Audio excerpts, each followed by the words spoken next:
Well, hello, everyone, and welcome once again to All Things Brunswick. We have a great show today. Before we get started on that, I want to welcome my co host back. We haven't seen Todd for a while, he's been busy, so glad you're back, Todd. And of course, we couldn't do a thing without our tech guy, TK. Thank you, sir. He does everything to make sure that we're doing a good job here. Today, we're talking about a very important subject to me, anyway. It seems like I am involved or witness, or I don't know what the word is I want to use, at least once a week in this, and that is scamming. Not that I do it, but I seem to be a target. Anywhere from somebody that wants me to go out and buy gift cards.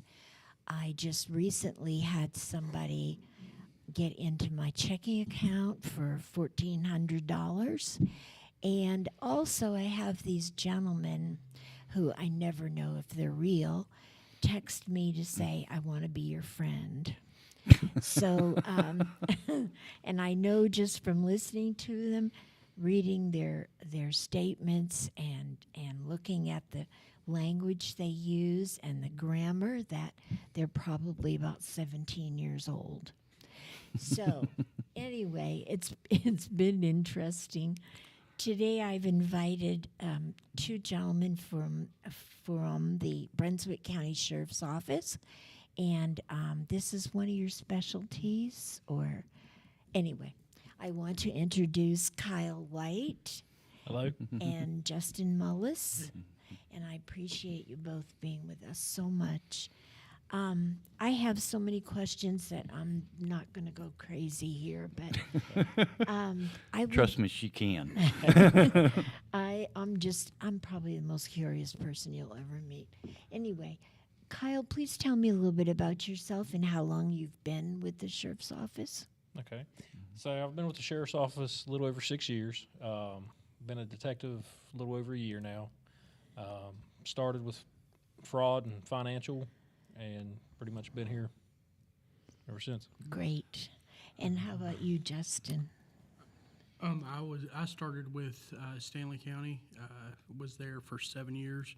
Made the transition over to here in 2023. And started financial crimes detective in October. Great. Well, welcome to you both. Thank you so much for joining us today. It's my understanding that we have a lot of scamming in this county. Yes. I'm sure that it's everywhere, but honestly, I've never heard so many people talk about it as they do here. It's almost a daily thing. It is. It truly is. If you don't mind, I'll just share what happened to me yesterday. Okay. And I had already told these two detectives about it, but a friend of mine who we text and email back and forth, he lives in another city. I get a message yesterday from him, an email asking if I could please do him a favor as he's going into a conference, and I couldn't call him back, that I must email him back. So that really didn't send any red flags, because oftentimes this is what happens with him. But then the second email was, could I please go out and purchase 10 gift cards at $100 each, and because he wanted to make them gifts to some of the people who work with him. I still didn't have any red flags, so I said, sure, no problem, I'd be happy to do that. And then the third email stated that when I got the gift cards, I should scratch the back and send him all the numbers to the gift cards. Oh, and keep one for yourself, he said. Now the bells are going off. And now the bells are going off and the red flags are coming up. And I said, okay, no problem. This is exactly what I sent back to him. I said, no worries. And while I'm about it, I guess I'll call the sheriff's office. Well, needless to say, I didn't hear back from him. But my friend did file a police report. So it seems like it happens to him a lot. Mm-hmm. So is this common? Is this This is very common, actually. We see this one quite a bit. Fortunately, in your case, you caught it early before you actually had sent anything of value. Unfortunately, a lot of people don't, and they'll end up sending the information off the cards, and then they pull the money right off. And typically with gift cards, they're very hard to do anything with. Once in a while, you'll get lucky, and it'll be like drawn from a bank, and they'll be able to source a little bit of information to see where it may have been spent. But typically, there's nothing to be tracked, just an amount. so if you find out where it was spent, Mm-hmm. then that means you have to go to that place and investigate it. right? Typically, if it's somewhere local, if it's not local, we can try to forward the case to wherever it may be, so then they can take over the investigation, or try to aid us and see who's actually spending it. Because typically, what we're seeing with these is when they contact you, they're using like burner emails, so that's a specific email just made for this. Typically, they're using VPN, so we can't try to track the IP address back. Right. They limited us tracking it back to them quite a bit. Really. So these are unfortunately one of many that are very hard to solve and actually get a conviction on. I'm sure. Now, do they try to do this by telephone as well? Yes, we're seeing a lot of spoofing of phone numbers. I don't know if you guys have heard about the jury duty scam. I don't think I have. So we have quite a bit. Jury duty's one. People will call portraying themselves as usually an officer or a federal agent, something of that nature. We've had our sheriff's office number spoofed to where it shows up as we called you Oh from my the sheriff's goodness. office. Now, what do they say? What do they get out of this? So what they'll do is they'll typically say you either have a warrant or you've missed jury duty and there's an arrest warrant for you.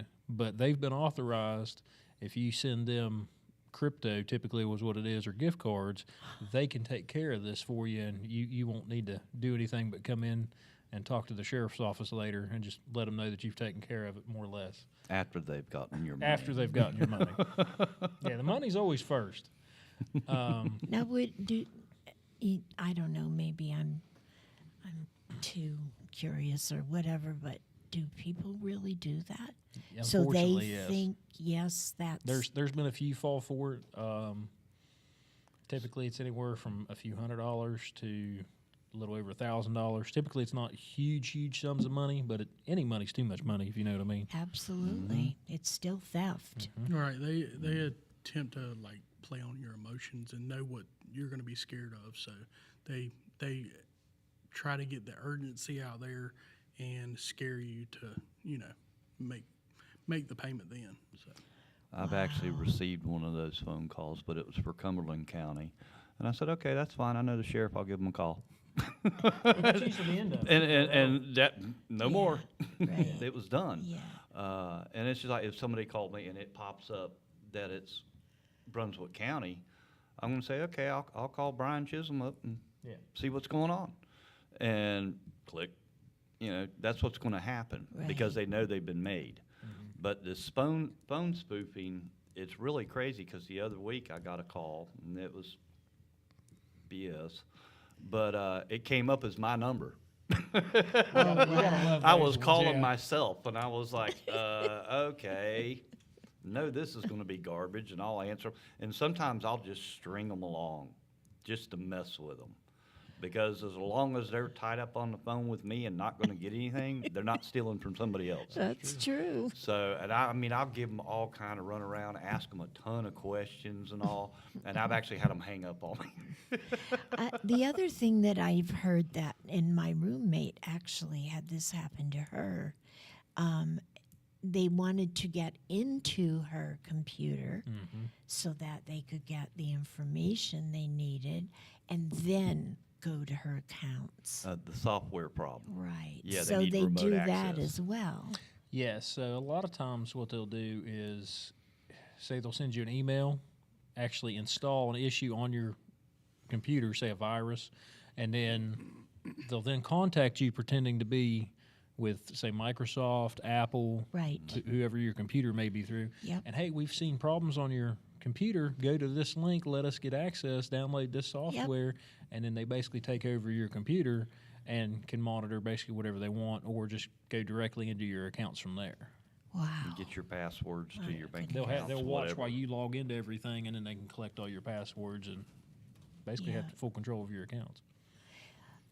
Another form of scamming in this area that I have talked to several people about are known as romance scamming.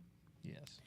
And that is probably these young guys that are getting up with me and I want to be your friend.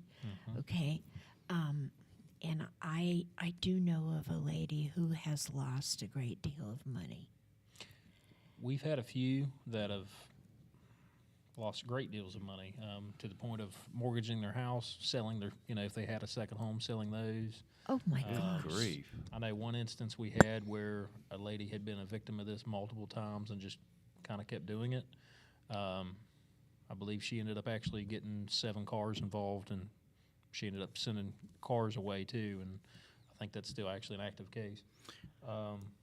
Good And But that's it's- in our county. Mhm. Oh my But people goodness. end up becoming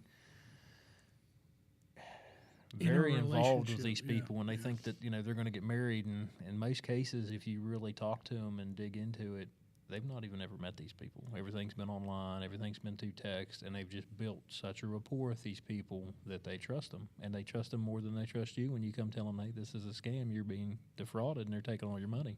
And No. And know. then when you go to leave, they're like, okay, yeah, I can see. I thought it was, but then the next week you get another report from the same person saying, I sent them more money. They convinced me it was real again. And they just, unfortunately, they really target your emotions and just have you so more or less brainwashed. They do they choose to train believe to it. do this? So the best way to explain it is the same way as, It's not like the con men of the 70s. no, the same way as a lot of your predators are grooming children. Right. It's very similar, is they're grooming you slowly to trust them, and to trust them to the amount that you'll send them all your money, mortgage your house, do whatever you have to do, and send them more money. And they don't Because care. you believe everything they're saying. Mhm. And they probably target people who are lonely, Typically. by themselves. I mean, I think that being a widow, I'm a widow, okay? So I get all these crazy texts and emails about everybody wanting to be my friend, which I have no interest in. So, I don't pay that much attention to them. But now that you talk about this, I know that's exactly what's happening. Now, do these kind of stem from maybe a Google search or website that people have been on or something? Because how would they know that the number they're texting or the person they're contacting is, a single older lady or something? It can. Typically, it could be a compromise. Say you signed up for something, and then there was a breach in security and something you signed up for, your taxes. Yeah, because that never happens. No. You just never get told about it. Typically, there's more Yeah. the truth behind that. That Or it could happens come straight from a lot. dating site. Yes. I mean, Oh, when that's when you're on the true. dating site and doing it that way, get that information from that, just so you know that this person's looking for a companion. And the other thing, the unfortunate truth anymore, is your information's out there. We all do things online. We shop online. We put our emails out there. I mean, it's meant to be contacting you through. So your information's out there. I remember we were talking about them offering like a LifeLock kind of system for us. And they were saying, I want to say it was 2017, the DMV had a breach. So any information they would have had could have potentially been leaked. Wow. And I may be wrong on my date on that, but it was so everywhere potentially could become breached through cyber attacks and stuff. So your information's all over the place. I mean, look at Social Security office. If that would get attacked and get a breach, that's everybody's information potentially. Yes. That's scary. Mm-hmm. Yeah, because you kind of like to keep that number private. Well, and a lot of that information gets onto the dark web. And people buy, sell, and trade it. Yeah, and like the cellular companies, almost all of them have been hacked.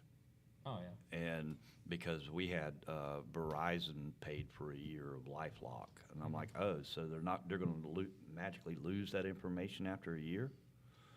No. I mean, that's stored somewhere. Yeah.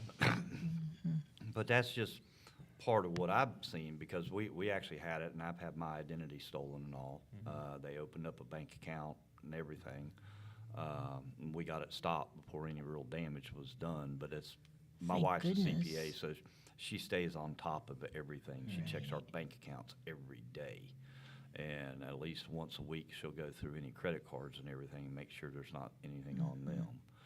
And it's kind of a pain in the tail sometimes. I'm like, what'd you spend $6 for at Walmart? Really? You're worrying about $6?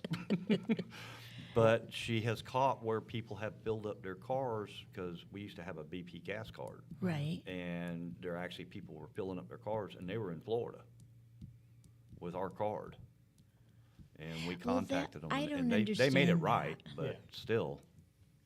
I don't understand that. It's like the purchase on that showed up on my statement for $1,491. Okay, when I called and spoke to someone, they couldn't even tell me what it was for, what the company was all about.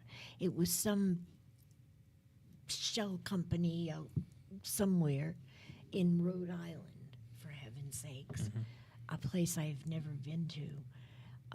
Anyway, and they couldn't really give me any information.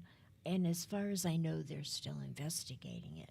Of course, if you have the right bank, which I feel I do, and I'm sure that most of them do, they credit you that amount and they continue to investigate. But have you ever caught anybody, literally? Now you're on the spot. So, in some things, yes. What exactly is your question? I guess. Are you fortunate enough to catch scammers and prosecute them? Certain things, yes. Specifically, typically more something in our area, or something, say, like check washing, which I'm sure we'll get to here in a little bit. I'm kind of jumping ahead, but that typically there's a lot better trail to follow, because it's still a physical thing being used. A lot of these other things, credit cards, gift cards, and a lot of that stuff is online. So you're a ghost on a wire for the most part. There is ways to track it, and you can to a certain degree, but with the VPNs and being able to bounce IP addresses around, you're chasing ghosts for the most part, and they know it. Not to mention, a lot of times people can't even tell you where they think they got breached. Because, I mean, Right. think about how many places you use your credit card. Any one of those places could have stored the numbers. And you know, if you, this happened to me once before when I was on vacation, and I remember the place that I last used my debit card. A few months later, that business was shut down because the owner of the business was not doing legal things. So I guess I had my answer, you know, in that Maybe. case. Maybe, yeah, you're right. So the scary thing that we've seen, it hasn't happened so much here, but it does happen. I think we've had one case of it, is fast food. So you go through the drive-thru, you hand them your debit card, preferably hand them like a Discover or an actual credit card, because you're a little more protected with those. We'd much rather you use those than your actual debit card. Use your debit card to pay your credit card. Other than that, don't use your debit card. It's about like writing checks. Just let's not do it. What are you supposed to do? We'll get into that. Okay. But So you hand them your card when you go through the drive-through, because Right. who carries cash anymore? Very few of us. Right. You hand them that. Keep an eye on what they're doing with it, because a lot of them will take this cell phone right here, like this. They'll tap their camera, and as you hand it to them, they run one side. They go over and swipe your credit card. They run the other side back across and hand it back to you. And you get your CVV codes off They the got back. everything they needed to use that credit card online, shopping, or anything else. It's kind of like on the gas pumps where they're putting their card readers on top of the gas pump reader. So when you put your card into the pump, it actually scans it and uses the Wi-Fi of the gas station to send it to somebody's computer. And it's not part of the original pump, but they install on there, and you can't tell it. It looks like the normal card reader. So We had it in Cumberland County. I'll We blow your had mind a several of little bit those. more with that. Uh, So your card readers have advanced so much now. It used to be how you'd have like the stick-ons, and that's what you think. It's like, oh, you can just pull on it and flip it off, and that's how you'll know. No. Unfortunately, now they've got to the point where they order the keys for the gas pump. They'll stop through the gas pumps, unscrew or unlock the gas pumps, attach their software inside or their hardware. And this is all inside of the gas pump. So everything outside looks normal. You would never know anything until you start getting alerts that your card's been compromised. Oh, wow. When do they No do way you would this? know. They'll come by, when the store's closed, say some of them are automated at night, or when they're busy and nobody's really paying attention, they'll just bloop. And these Oh my things are literally goodness. I feel so naive. wired to the point where they're plug and play. Like they're being able to be attached to the already existing wire harness of these. They check what Gas the pumps. manufacturer of the gas pump is, and then they just make a plug-and-play Well, unit. what's bad is you have these chat rooms, and almost like a YouTube, they're teaching each other how to do this. And Oh my goodness. I mean, your criminals are getting smarter. A lot of your organized crime, if you start really digging into the web, you can go to Reddit, you can go to YouTube's got a couple different things on it. The biggest one you can look up is jackpotting. It was kind of the same thing, but with ATMs. So what they did with that was they're coming up with hacks for the ATMs. They can go through, plug in this code, or hook a computer to it and tell it to basically spit out all the money.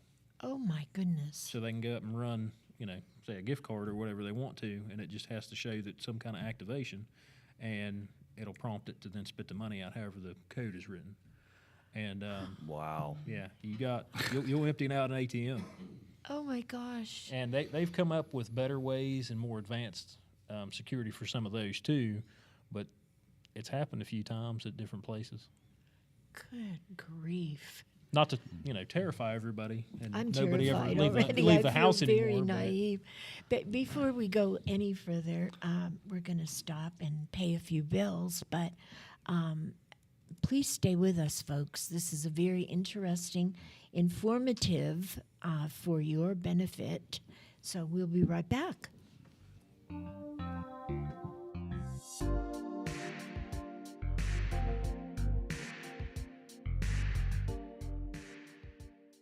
What a great place we all call home. From colorful sunsets to panoramic coastal views. The best attractions are its people, a community of friends and family. J.K. Summers, attorney at law, recognizes this fact and is proud of his work to protect their rights. Put your trust in him to prepare wills and trusts, real estate transactions, contract and LLC creations, and criminal, traffic, and civil matters. Visit oakislandlaw.com or call 910-253-5572. J.K. Summers, Attorney at Law. Veteran Awareness sponsored by You Are Not Alone. Today's veteran homeless rate is approximately 19,750, and the numbers are declining because of the various veteran programs.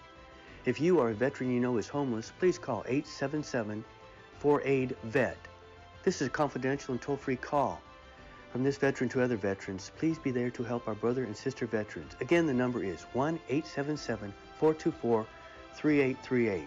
And thank you for your service.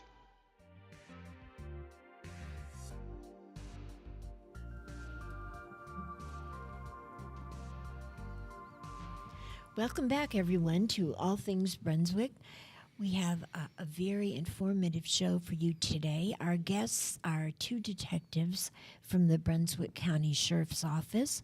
We have Detective Kyle White and Detective Justin Mullis. Did I do that right? Yes. Great. Thank you. And we're talking about being scammed, which there is a lot of that in our county and worldwide, I'm sure. Detective Mullis has an interesting. Is this something that you experienced? So yeah, this happened on my work phone. I got a message saying that I had a package that was supposed to be delivered. Obviously, I don't use my work phone to put in when I'm buying Amazon packages or anything, so I knew it was not meant for a package meant for me. But one of the things I started looking into is these scammers are going to obviously know that during Christmas time you're going to be getting a lot more packages to your house. So when they send out this message that I got saying that I had a parcel missing and the zip code was not correct on it, and they did the saying that it was urgent, that you need to respond to this or your package is going to be returned. A lot of times once you put that in there, they want you to copy that IP address to your Google and put it into the search and go to that site, and it's going to take you to somewhere where you're not supposed to be, and then they'll get you to put information in, and they'll have all your information at that point. But some of the things that you could look at to avoid that is don't click this false text message that you're getting. Make sure that you go to your own website that you order the package from and check the status that way, and just do some research on it and handle it that way. Report it as junk and delete it. Right. Yep. So obviously, you would have had to have ordered something, right, online. Well, not necessarily, because that's what I was saying with this. They're guessing. Yeah, they're guessing. They're just sending it out mass. Okay. Because I didn't order anything with my work phone number. So it's just a mass text messages knowing that you're going to have deliveries. That's Right. what they're planning on. And pretty much anybody you order anything from, you're going to have a login with them. Right. So if you are expecting something, before you do anything with that, go to that website, whether it's JCPenney's or Amazon or whatever, log in. If there's a problem, they're going to have a message in there for you. Right. And typically that company, whether it be JCPenney's, Amazon, they're going to be the one to send you tracking information. So you can Right. go through that, and then that'll link you to the actual USPS or whoever it is, FedEx, to watch the tracking. I've actually had that come up on mine about a month ago. Yeah, I and did too. It actually had the post office logo on it. And I'm like, okay, they're really getting good now because I hadn't had anything ordered. So, and I'd already called my wife, and she said, no, I haven't ordered anything. So I'm like, okay. So this is, I mean, the scamming that goes on is in everything you do. Your computer, your telephone, your ordering service, your bank account. Your social media. Social media is a everything. big one, and you guys can correct me if I'm wrong, but I've seen a lot of times they'll say, how old were you when this song came out?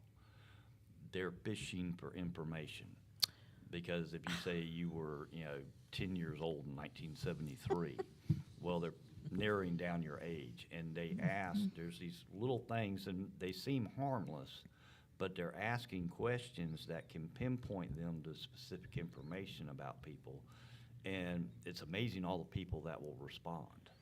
Yeah. Most people have that stuff on their Facebook anyway. Hey, Yeah. happy birthday, Yeah. happy 20th. I mean, Yeah. most people are open books on Facebook and Right. everything, and they just don't even think about it. Yeah. I've just noticed recently that people are not filling out the information section as much as they used to. And I'm thinking that's perhaps Kind of wisen why. up a little bit, maybe. Yeah. Is this something that you wanted to speak about as well? Yeah, so this is holiday shopping, and a lot of it'll be on social media in like inexpensive, popular items.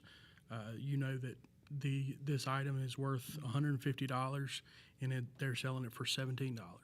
Obviously, if it's too good to be true, then it's gonna be. Yep. So they'll take you to a website, say for Nike, and they'll have a whole website made up that looks maybe even better than the real website. But you just got to understand that nobody's going to be selling items that are worth $150 for 90% Especially this time off. of year. Right.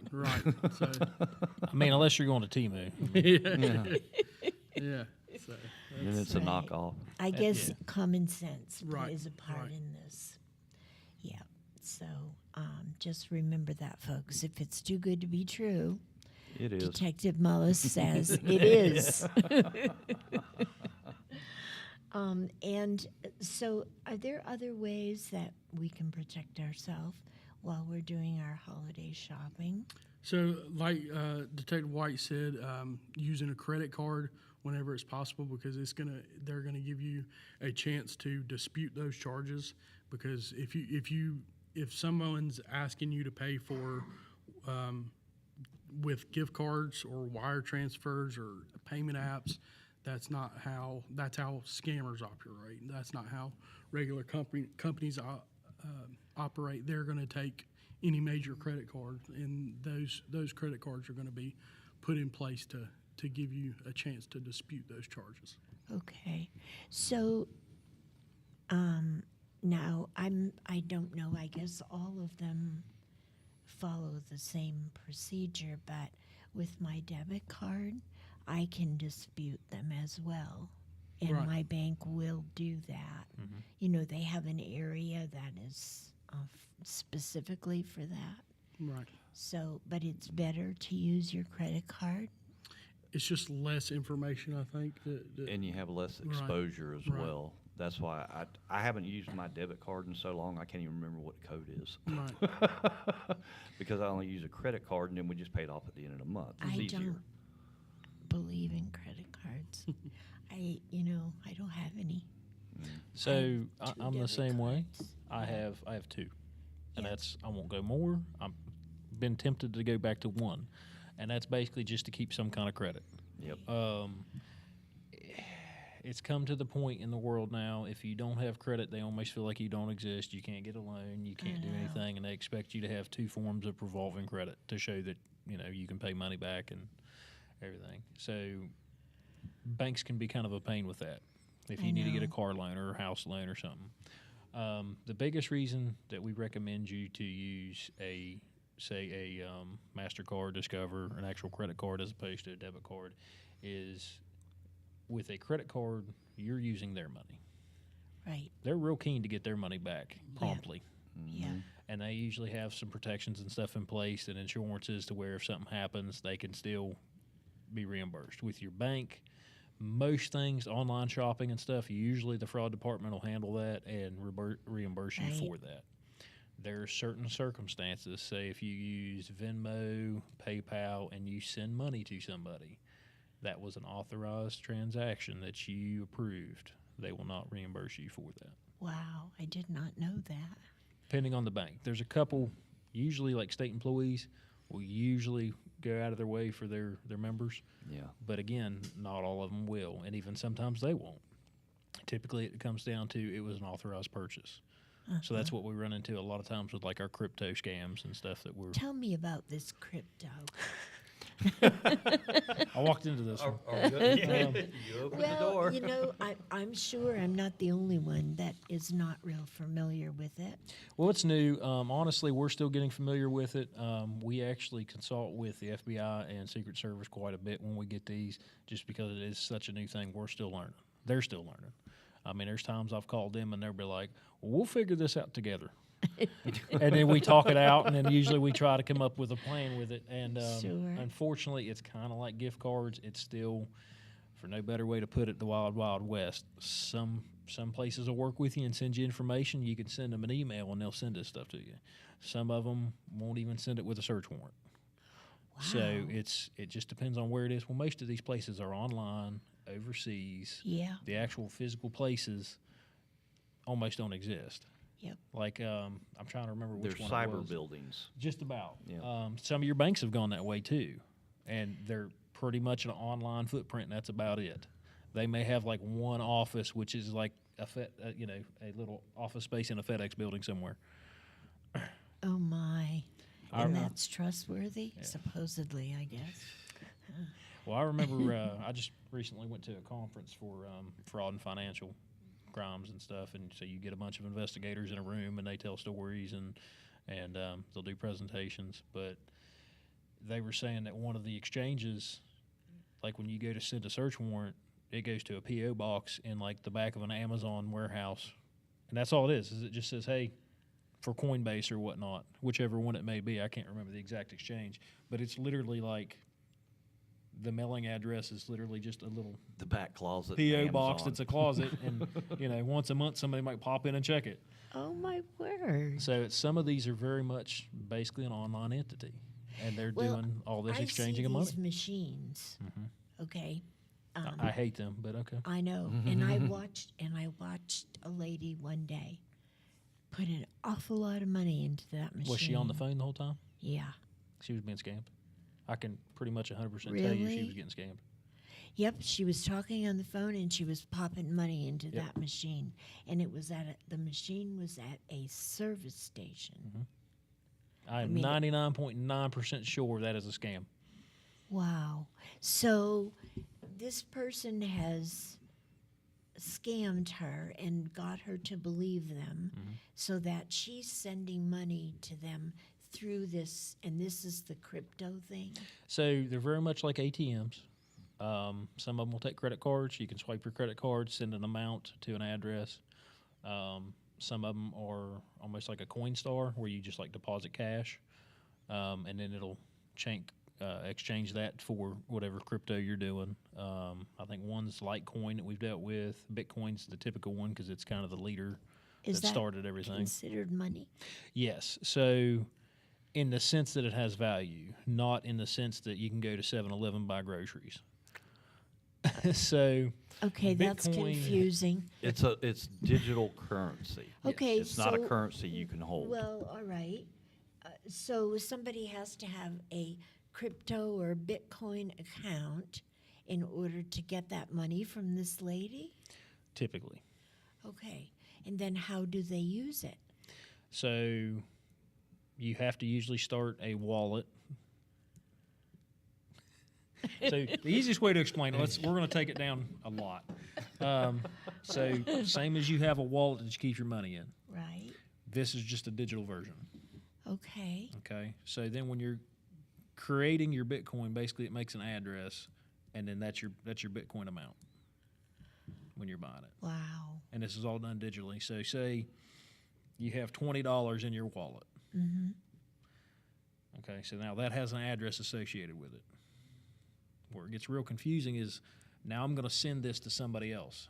That address changes to wherever that goes to.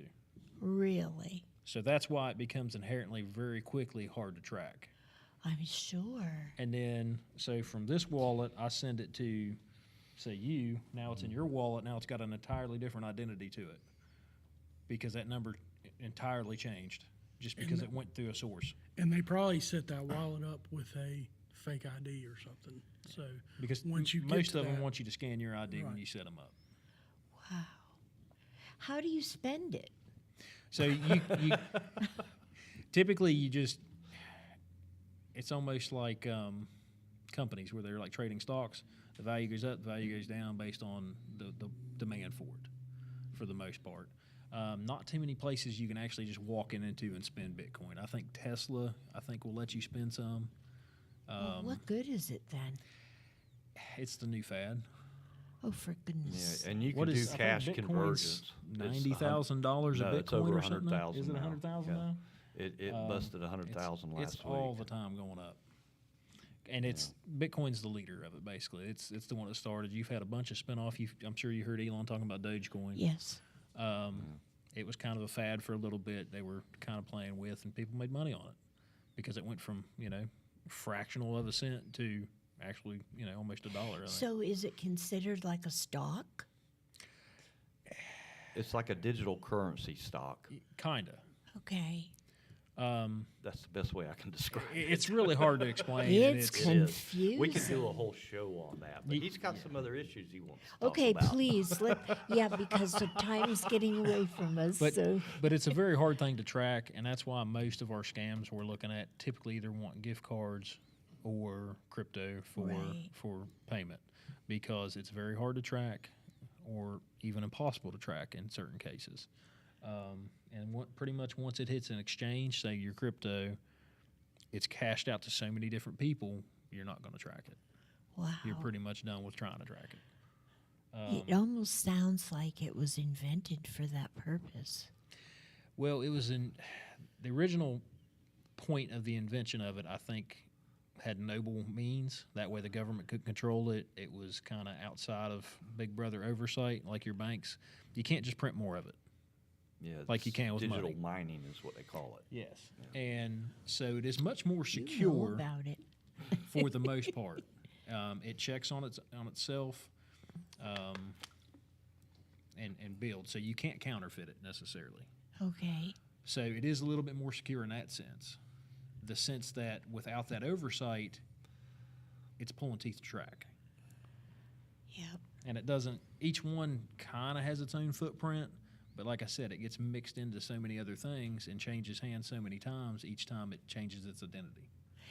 So When you think it's hard to explain it in layman's terms. when you think about it, and you think about this machine, which is in a gas station, and all that is required to use it, it just by hearing that sounds illegal.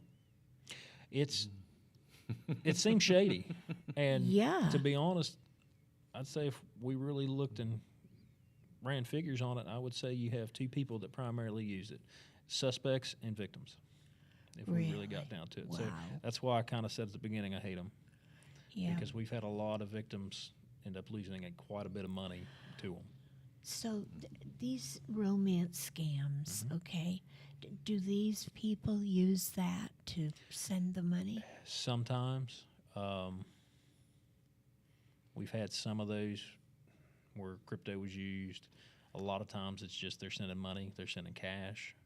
I mean, they'll literally put cash in an envelope and send it to somebody or hand it off to somebody. Oh my goodness. Which is the worst possible thing you can do. My neighbor sent 3 birthday cards to 3 of their grandchildren, and only one of them received a card, the other 2 didn't. They each had a $20 bill in them. That it's gone. And on that note, it's $20. You know what I mean? Nobody's losing their house over $20 typically. Hopefully not. Yeah, right. But these ladies that are being scammed are losing stuff. The one that I think I had most recently, she thought she was talking to Kid Rock online, and Goodness. she had been sending money to set up her security detail so they could get married. Oh my goodness. I'm pretty sure Kid Rock does not need your money. And I mean, not making fun, but they're very convincing. This is their day in and day out job. They work this script. I mean, if they were actors, they would be some of the highest paid actors you would ever see. Yep. Oh my. Wow. That is sad. Very, very sad. And some of these have actually been linked back to prisons. Really? Yeah, they'll have, a group of people sitting around in the prison with whatever access they have to online and stuff, and they'll be raking in the cash for when they get out. Everything that I have read about it, okay, they go back to Nigeria, A lot of them. where these young people, they're like 17, 18 years old, and they have little communities. They are all in a room with computers, and that's what they're doing. That's their daytime job. They're scamming people. Mm-hmm. It just blows my mind. A lot of our other countries, China, Russia, a lot of them very based on computers coming up through school. So they have a very high understanding of computers coming out. I mean, look at our youth now. Yeah. I mean, they basically are born, here's a tablet. Yeah. And so, I mean, think about the amount of stuff they can just do by the Absolutely. time they get to school. Yeah. Not to mention if then you have programs that teach them everything about this to be able to do it. It And would be they're very teaching easy. us. Yeah, and then it would be very easy for them to then manipulate that into using it for the wrong means. It's Right. easy. It's, you know, low risk for the most part because I can bounce my VPN all over the world, and I'm spending your money. Wow. Wow. It's so much, it is extended so much more than what I ever thought. I mean, it just goes on and on. What else do you have for us, you guys? So a couple we wanted to touch base on. We've had here recently. He covered kind of more of the UPS and package scams. Those kind of go based off of numbers. They send out thousands of emails and text, hoping somebody's going to click on it and go through their link and follow the prompts. So I think we've kind of touched base. The jury duty scam, I kind of touched base Oh, a little bit yeah. on that one. Okay. Like I said, typically what people were doing is calling, presenting themselves as law enforcement or a federal entity, saying you have a warrant or a scam, and then they're requesting payment to handle that warrant through either Bitcoin, crypto of some kind, or gift cards. What we've been seeing here most likely is they're prompting you to go to one of these kiosks in either the gas stations or the grocery stores and start depositing money and send it to an address that they give you. So that's where common sense comes in. Yeah, no, Call the sheriff's department. exactly. Yeah. If they have a warrant out for you, they're not going to call you and say you can I buy your know. way out No. of it. I They're going to know. show up at your house and Well, pick that's you what up. I'm saying. I mean, you've got to have some CS to get through this stuff. Well, And- like he said, also they are very convincing. Like I've had people tell me that they're running a radio in the background, talking 10 codes using law enforcement languages. It sounds like we're at the office calling you. Yeah, Right. isn't So that they- something? And like I said, they're when they call you, they're calling from the sheriff's office phone number. They're Right. using spoofing to do that. Yeah. Oh, my goodness. So it adds a lot of legitimacy to what they're saying. Right. And then they're throwing out, like, you know, people that actually work for the sheriff's office names that are pretty well known. I mean, we advertise, you know, if people get awards or commendations or something, we put that on Sure. Facebook. So they're pretty well known. But how often do you call someone that you have a warrant for that you're getting ready to go arrest?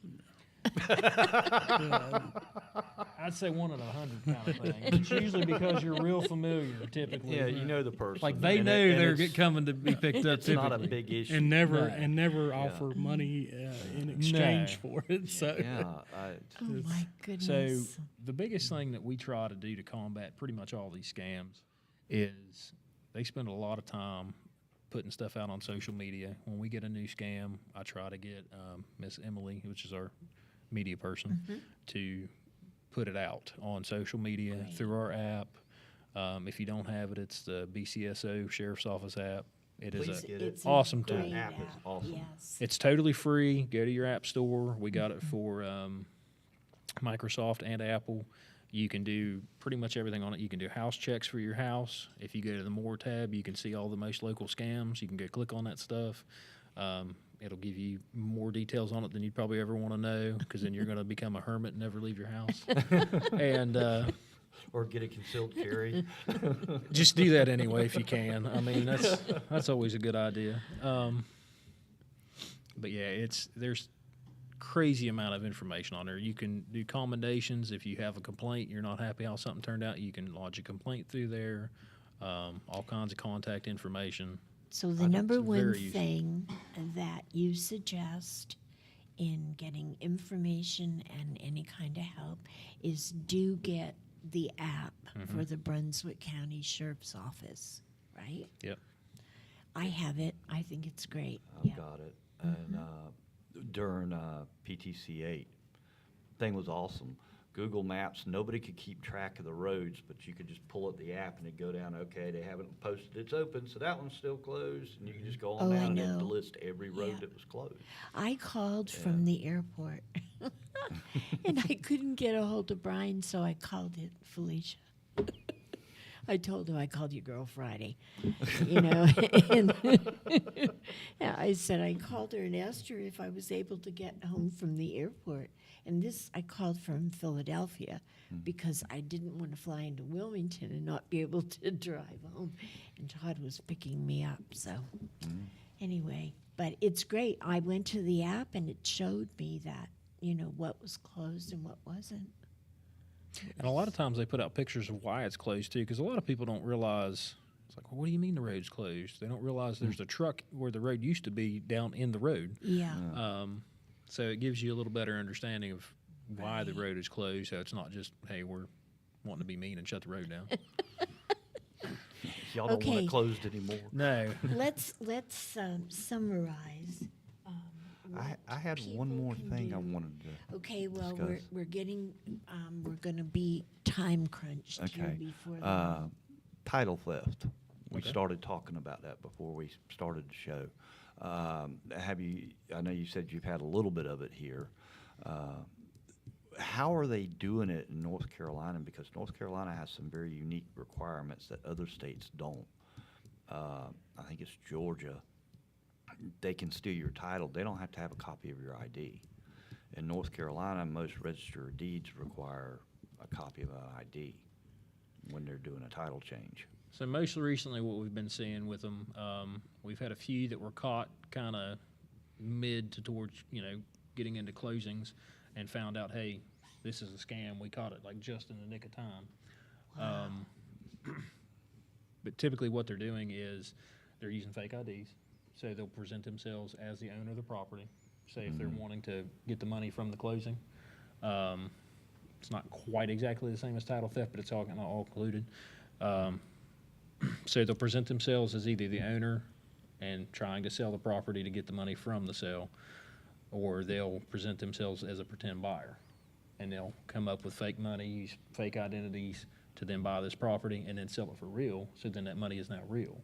And then by the time everything comes to that, hey, this was all fake, everything's exchanged hands. Oh, my goodness. Yeah, it's my understanding we don't have as much trouble in North Carolina as other states. So it's another fad scam. It's kind of went away for a while. It's starting to kind of rear its head around a little bit. We've had a few calls about it. We were pretty fortunate that most of them, it didn't make it very far. And then here typically our realtors try to make contact with the actual buyer on, you know, say tax form, something that would actually have your phone number and everything on it that they can look up and then make contact and send letters out. And typically you have an opportunity to go, hey, I'm not selling my property, Right. and to stop the whole thing before it goes anywhere. On the not so fortunate side is people that are fortunate enough to have second and third homes. Sometimes they bounce around a lot. So they may not still live at the same address they had listed on this tax form. And a lot of times those are the properties that we're seeing this kind of stuff happen to, because nobody really comes in to check on it. Nobody really thinks about it until all of a sudden you come in and there's a house built on your property that you used to own and everything's been done pretty legitimate, Right. other than the fact that the original sale was not legitimate. And on that scary note, folks, we have to break away and pay some bills. Please stay with us. We'll be right back.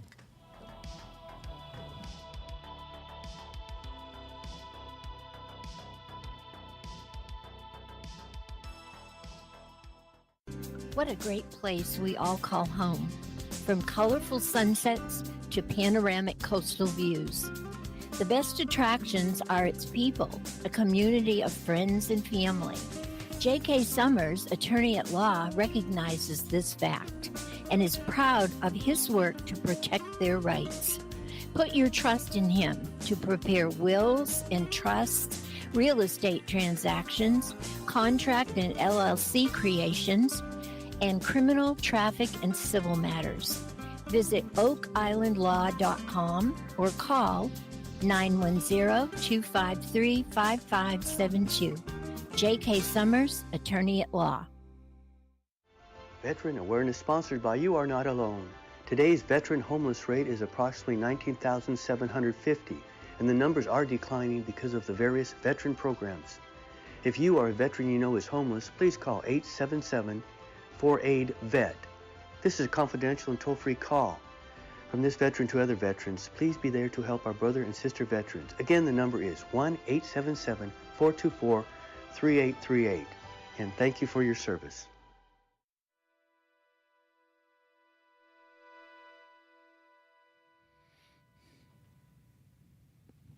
Welcome back, folks, to All Things Brunswick. If you have been with us today, you know that we're talking about scamming. And to save time, I'm just going to go right over to Detective White and have him summarize some of the things that we need to be aware of.